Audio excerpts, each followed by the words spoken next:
17-16 था, तो 12 जदयू भी जीती है और 12 बीजेपी भी जीती है। तो एक सीट केवल ज़्यादा बीजेपी हारी है, बाकी 4 सीट तो जनता दल भी हारा है और 5 सीट बीजेपी हारी है।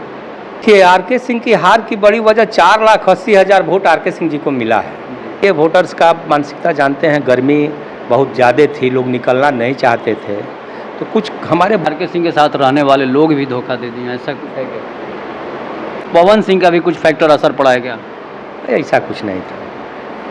जो लोग रिजर्वेशन में क्रीमी लेयर के दायरे में आते हैं, उन लोगों को रिजर्वेशन से वंचित किया जाए, वो लोग स्वतः रिजर्वेशन से अपने को वंचित समझें। अच्छा, इस बार जदयू 2025 के विधानसभा चुनाव में कितने सीटों पर चुनाव लड़ेगी?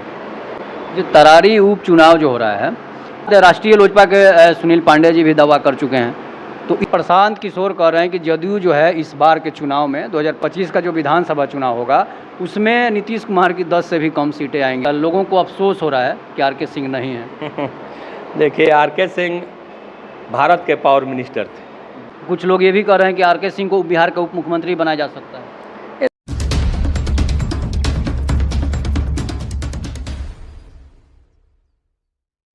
आइए, तो आज जदयू के जिला अध्यक्ष संजय सिंह के पास हम लोग हैं और थोड़ा सा राजनीति के बारे में चर्चा करेंगे, इसलिए कि आज पहली बार जो है संजय सिंह से हम इंटरव्यू ले रहे हैं। लोकसभा चुनाव में जदयू ने बेहतर प्रदर्शन किया, जबकि बीजेपी का हाल जो था वो बुरा हो गया।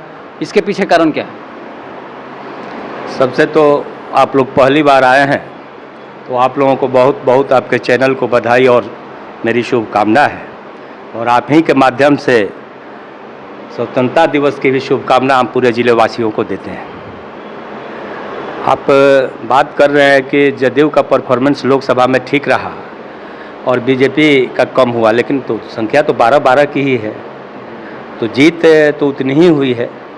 12 की कुछ सीटों पर जो है बीजेपी की हार हो गई है, शाहाबाद जैसे गायब हो गया। शाहाबाद में बीजेपी की सीटें थी ज़्यादा, तो आपको लगता है कि बीजेपी ज़्यादा हारी है, लेकिन 17 बीजेपी का था, 16-16 था, 17-16 था, तो 12 जदयू भी जीती है और 12 बीजेपी भी जीती है। तो एक सीट केवल ज़्यादा बीजेपी हारी है, बाकी 4 सीट तो जनता दल भी हारा है और 5 सीट बीजेपी हारी है। तो इसके पीछे कारण क्या रहा होगा कि दोनों एनडीए गठबंधन का प्रदर्शन जो है 2019 से जो है बुरा स्थिति में रहा? देखिए, चुनाव में जो राष्ट्रीय मुद्दे थे और जो विकास हुआ है देश में, राज्य में, केंद्र की सरकार ने जो विकास किया है और राज्य की सरकार ने आदरणीय नीतीश कुमार जी के नेतृत्व में जो विकास किया है, ये हमारा मुख्य मुद्दा था। विकास के नाम पर ही हम लोग वोट मांग रहे थे। अब जनता को हम अपनी बात समझा नहीं पाए और विरोधी लोग, जहां हम हारे, उन लोगों ने अपना एजेंडा जो सेट किया था वो जनता को समझाने में सफल रहे। का यही कारण रहा मुख्य रूप से हम लोग। अच्छा, आरा जो है, आरा में तो इतना विकास हुआ था, एनडीए गठबंधन के आर.के. सिंह थे, तो फिर आर.के. सिंह की हार की बड़ी वजह क्या रही होगी? देखिए, आर.के. सिंह की हार की बड़ी वजह 4,80,000 वोट आर.के. सिंह जी को मिला है। पिछला बार 5,20,000 या 25,000 वोट इनको मिला था, कोई बहुत बड़ा मार्जिन नहीं है। एनडीए का करीब करीब जो वोटर्स है उन्होंने आर.के. सिंह को वोट किया है। एक तो आप एनडीए वोटर्स का मानसिकता जानते हैं, गर्मी बहुत ज़्यादा थी, लोग निकलना नहीं चाहते थे, तो कुछ हमारे वोटर कम निकले। और जो विकास का मुद्दा था, जो हमारे विरोधी थे, हमने बताया पहले भी आपको कि कुछ लोगों में कन्फ्यूजन पैदा किए वो लोग कि भाई विकास क्या चीज़ है, हम तो सत्ता की लड़ाई लड़ रहे हैं। और आप एक कूपन की बात उस समय चली थी, कूपन के माध्यम से लोग मिले उन लोगों से, अपने वोटर से, और जो छोटी छोटी बातें हैं उन बातों को लोगों के दिमाग में भरा गया, इससे विकास का मुद्दा गौण हो गया। और बाकी एनडीए का तो वोट आर.के. सिंह को करीब करीब मिल ही गया है सब। थोड़ी वोटर में सुस्ती रही, वो भी गर्मी के चलते। आर.के. सिंह के प्रति कहीं कोई न विद्वेष था, न द्वेष था, न कोई विरोध था। हम लोग उनके प्रचार प्रसार में सब जब जाते थे, उनको भी भरोसा था कि कुछ महागठबंधन के वोटर्स भी हमको वोट करेंगे, लेकिन वो लोग टर्न अप नहीं हुए, वो लोग अपने जगह पर ही रह गए। अच्छा, कुछ लोग कह रहे हैं कि जैसे आर.के. सिंह के साथ रहने वाले लोग भी धोखा दे दिए, ऐसा कुछ है क्या? अच्छा, एक बात, सवाल का जवाब सवाल तो नहीं होता, लेकिन किसी के साथ उतना वोट है क्या कि किसी चुनाव को प्रभावित कर दे? तो जब यह बात नहीं है कि किसी व्यक्ति के साथ उतना वोट नहीं है कि कोई चुनाव प्रभावित कर दिया जाए, तो उसके प्रसन्न होने और नाराज होने से चुनाव के परिणाम पर कहाँ फर्क पड़ेगा? है? अच्छा, पवन सिंह का भी कुछ फैक्टर असर पड़ा है क्या? ऐसा कुछ नहीं था। पवन सिंह का कोई फैक्टर यहाँ काम नहीं किया है। अफवाहें चाहे जो की जा रही हों, लेकिन हमने पूरे ज़िले का बूथ लिस्ट करीब करीब देखा है, तो जहाँ लोगों का संकेत है कि पवन सिंह के चलते डिस्टर्ब हुआ है, वैसा कोई डिस्टर्बेंस हम नहीं देखते। अच्छा, जो सुप्रीम कोर्ट का आदेश आया था कि रिजर्वेशन में रिजर्वेशन क्रीमी लेयर आरक्षण में लगाएंगे, तो जिससे कि जो बहुत ज़्यादा नीचे तबके के लोग हैं उनको ज़्यादा मतलब उससे लाभ होगा, और जो दलित वर्ग के लोग जो आगे बढ़ गए हैं वो आरक्षण छोड़ देंगे। इस पर आपकी पार्टी जो अभी तक स्टैंड अपना क्लियर नहीं की है। हालांकि मोदी जी इस पर तो बोले हैं कि सुप्रीम कोर्ट में फिर से इसके लिए अपील दायर करेंगे। ये तो पार्टी का इस पर स्टैंड आएगा। रिजर्वेशन में रिजर्वेशन की बात नहीं है, क्रीमी लेयर को अलग करने की बात, कि जो लोग रिजर्वेशन में क्रीमी लेयर के दायरे में आते हैं उन लोगों को रिजर्वेशन से वंचित किया जाए, वो लोग स्वतः रिजर्वेशन से अपने को वंचित समझें। तो इस पर तो पार्टी अपना स्टैंड तय करेगी, उसके बाद हम लोग कुछ बोलेंगे। ये कोई रिजर्वेशन में रिजर्वेशन अलग की बात नहीं है, वही है। अच्छा, इस बार जदयू 2025 के विधानसभा चुनाव में कितने सीटों पर चुनाव लड़ेगी? ये तो नेतृत्व का फैसला इसको करता है, लेकिन हमको उम्मीद है कि जो हम लोगों का सीट 2020 में था वो 2025 में भी रहना चाहिए।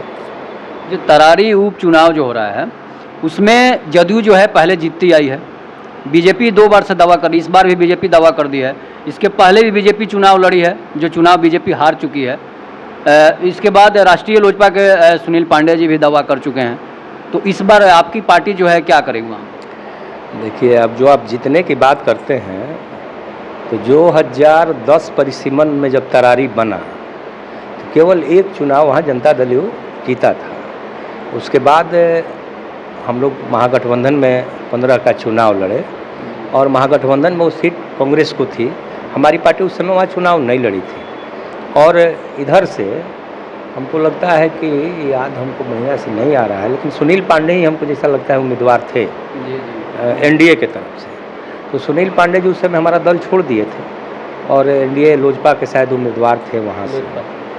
तो उसी समय से सीट हम लोगों से चली गई थी। जब एनडीए हमारा महागठबंधन से अलायंस था, तो महागठबंधन में भी हमारी पार्टी ने उस सीट को कांग्रेस को दे दिया था। और जब एनडीए में पुनः जब हम लोगों का गठबंधन हुआ एनडीए के साथ 2020 में, तो उस समय भी वो सीट भाजपा के जिम्मे ही थी। तो अब तो ये सब चीज़ें नेतृत्व फैसला करता है। तो पीछे का चुनाव बीजेपी लड़ी है, आगे अब देखिए क्या होता है। तो सुनील पांडे जो पहले से वहाँ पर जीतते आए हैं, तो फिर जदयू उनको अब जैसे जदयू से अलग हो गए थे, इस बार मतलब आपको क्या लगता है वो मतलब जदयू से लड़ेंगे, या फिर अब जैसे कोई जिसे कह रहा है कि सुनील पांडे जदयू से भी लड़ सकते हैं? ये थोड़ा प्रीमेच्योर बात है। ये फैसला कह तो रहे आपसे कि नेतृत्व को करना है। अभी तो सीट बीजेपी के पाले में है, तो बीजेपी अभी किसके बारे में क्या सोच रही है, सीट देगी जनता दल यू को, नहीं देगी, या लोजपा को देगी, नहीं देगी, बीजेपी अपने लड़ेगी, किस उम्मीदवार को लड़ाएगी, तो सब ऊपरी स्तर पर तय होता है। इसमें हम लोग कुछ बहुत नहीं बता सकते हैं आपको। जो होगा एनडीए के साथ, एनडीए से जिसको टिकट मिलेगा मजबूती के साथ हम लोग लड़ेंगे और चुनाव जीतेंगे, अपनी उपचुनाव वहाँ तरारी में। अच्छा, प्रशांत किशोर कह रहे हैं कि जदयू जो है इस बार के चुनाव में 2025 का जो विधानसभा चुनाव होगा उसमें नीतीश कुमार की 10 से भी कम सीटें आएंगी।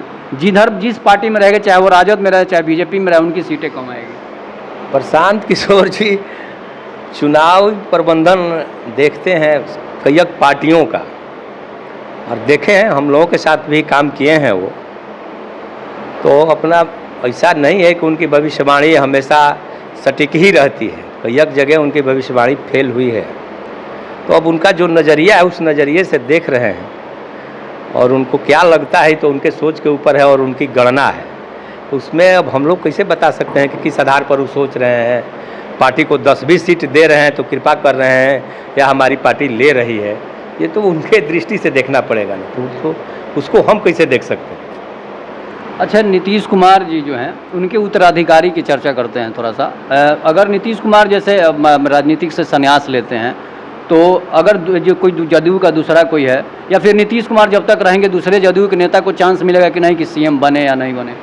भविष्य की बातें सारी नेफ्ट में रहती हैं, और जैसे ही सीन एंड होता है पर्दा गिरता है और सीन का शुरुआत होता है तो पर्दा उठता है। तो आदमी को जब सीन एंड होगा तो इंतज़ार करना चाहिए कि पर्दा जब पुनः उठेगा तो उसके पीछे कौन चेहरा आ रहा है।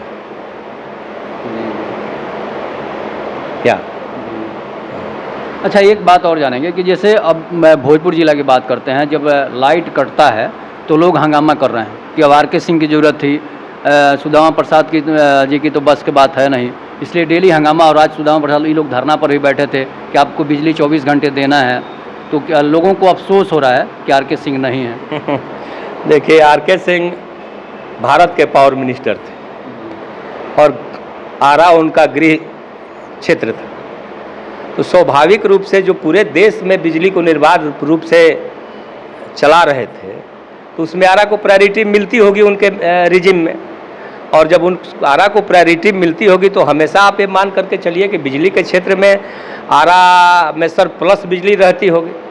तो बिजली ऐसा कोई चीज़ नहीं है कि आया और उसको स्टोर करके कहीं सेफ रखा हुआ है। बिजली आप जानते हैं कि बिजली जब रहेगी तो उसको सर्कुलेट करते रहना है आपको, transformer to transformer, line to line दे करके सबको आपको करना है। तो मान लीजिए कि कम बिजली इसके यहाँ आ रही है, सप्लाई में थोड़ा कमी आ रही है, और स्वाभाविक रूप से अगर किसी देश का सांसद, किसी क्षेत्र का सांसद देश का मंत्री है उस विभाग का, तो उस क्षेत्र को तो उसका लाभ मिलता है। और यही लाभ आरा के लोगों को मिलता था बिजली के क्षेत्र में, विकास के क्षेत्र में, कि CSR का भी हम सुनते हैं कि 700 समथिंग करोड़ रुपया CSR का यहाँ खर्च हो रहा था। तो ये इसलिए खर्च हो रहा था कि आर के सिंह यहाँ के सांसद थे। आर के सिंह अगर दूसरे जगह के सांसद होते तो वो अपने गृह क्षेत्र में ले जाते, लेकिन आर के सिंह आरा के सांसद थे तो अपने गृह क्षेत्र की हैसियत से केवल बिजली का ही बात नहीं, CSR फंड का आप देख लीजिए, PFC से जो जितना योजना का काम यहाँ चल रहा था, तो सब काम इसलिए चल रहा था कि आर के सिंह यहाँ के सांसद थे और भारत सरकार में ऊर्जा मंत्री थे, और वो सारी चीज़ें ऊर्जा मंत्रालय के अंतर्गत में है। तो ये तो जो भी क्षेत्र रहता है मिनिस्टर का तो उसको तो विशेष लाभ मिलता है, वही लाभ यहाँ के लोगों को मिल रहा था, अब सामान्य रूप से नहीं मिल रहा है। अच्छा, एक खबर और आ रही है कि जैसे आर के सिंह, उपेंद्र कुशवाहा जी चुनाव हार गए थे तो उनको राज्यसभा भेजने की प्लान हो गई है, श्री भगवान सिंह को भी विधान परिषद से, फिर आर के सिंह क्या मतलब राज्यसभा से जाएंगे? कुछ लोग ये भी कह रहे हैं कि आर के सिंह को बिहार का उप मुख्यमंत्री बनाया जा सकता है। ये तो बीजेपी का मामला है ना, ये मसला भारतीय जनता पार्टी का है, एनडीए गठबंधन। ये सवाल देखिए, एनडीए गठबंधन है तो गठबंधन में भी सीटें पार्टी तय करती है। ठीक है, गठबंधन में हम उनके सहयोगी हैं, जिसको उनकी पार्टी उम्मीदवार बनाएगी तो हम गठबंधन धर्म का पालन करेंगे। राज्यसभा में, विधान परिषद में, चाहे जहाँ करना होगा, लोकसभा में, तो हम लोग उनका समर्थन करेंगे। तो ये तय तो बीजेपी को भारतीय जनता पार्टी को करना है कि आप उनको मुख्यमंत्री बनाइएगा, उप मुख्यमंत्री बनाइएगा, राज्यसभा ले जाइएगा, क्या कीजिएगा, तो वो लोग करेंगे। राजकुमार सिंह भारतीय जनता पार्टी के लोग हैं और हम लोग उनके गठबंधन के साथी हैं। तो जहाँ गठबंधन को दायित्व दिया जाए कि भाई इसी तरह का मदद हम लोगों को चाहिए तो हम लोग करेंगे। अच्छा, आप कब चुनाव लड़ रहे हैं? आप सवाल वही पूछ रहे हैं जो इसका जवाब कोई दूसरा ही। अध्यक्ष हैं आप, तो पार्टी के कार्यकर्ता हैं और भी एक्टिव कार्यकर्ता हैं, सक्रिय करता हैं, तो पार्टी को आपको भी एमएलए कहीं ना कहीं से बनाना चाहिए। ये पार्टी सोचेगी, हम लोग पार्टी के निर्माण काल से पार्टी के साथ हैं और किसी पद के लिए कभी कोई निवेदन और आवेदन पार्टी में नहीं दिए हैं। पार्टी को जब जब लगता है कि लोगों को कहीं खड़ा करना चाहिए तो पार्टी खड़ी करती है और हम लोग काम करते हैं। जो देखने में ऐसा जरूर होता है कि जैसे कार्यकर्ता कार्य करते रह जाते हैं, दूसरा कोई टिकट आकर लेकर विधायक बन जाता है, कार्यकर्ताओं को कहीं कहीं टिकट नहीं मिल पाती। ये कुछ चीज़ें परिस्थितियों पर निर्भर करती हैं। पार्टी चाह कर भी कभी कभी अपने कार्यकर्ताओं को थोड़ा अलग करके किसी दूसरे को दे देती है, क्योंकि उस इलाके का माहौल, उस इलाके की बनावट, उस इलाके का मनः स्थिति सब देख करके।